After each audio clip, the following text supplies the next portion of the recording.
This is the introduction of Billy Flynn, one of the best moments in the show. Again, Theo gets to cover it up. We allow the ladies to do our poses. We can highlight one or two of them.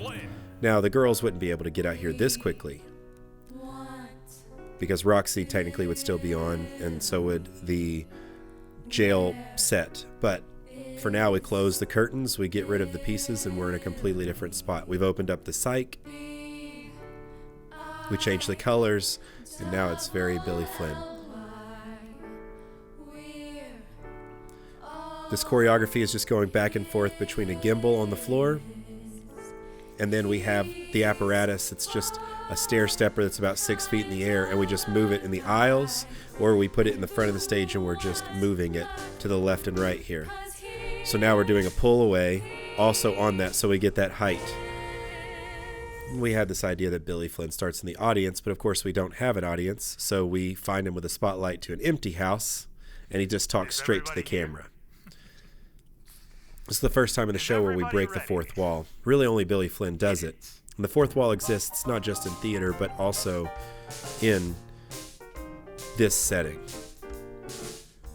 You can see our spotlight operator in the background. The girls run off and get these feathers, and we just are cutting back and forth. So one shot was the girls, and then this shot.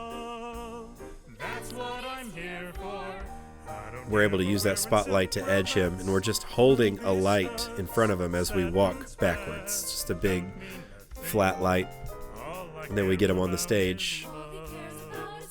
It was really important that we got the choreography. The girls worked very hard on the choreography, and it's really awesome, but still keeping Billy the focal point. So at different times, you'll notice that we're punch in. I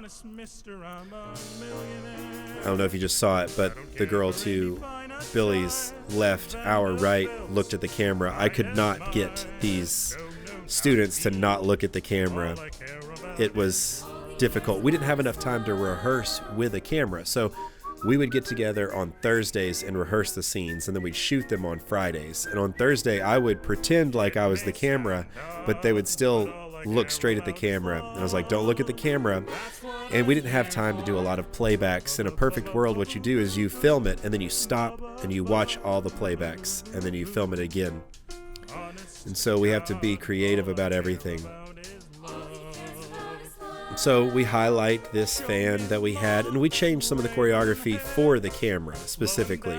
If you're doing this for the camera already, then what you want to do is you want to choreograph to the camera. This was just us taking the stage play and filming it, doing our best job. Everyone's got to have a good kick line, so why not get some low angles of them kicking, getting the girls to join him.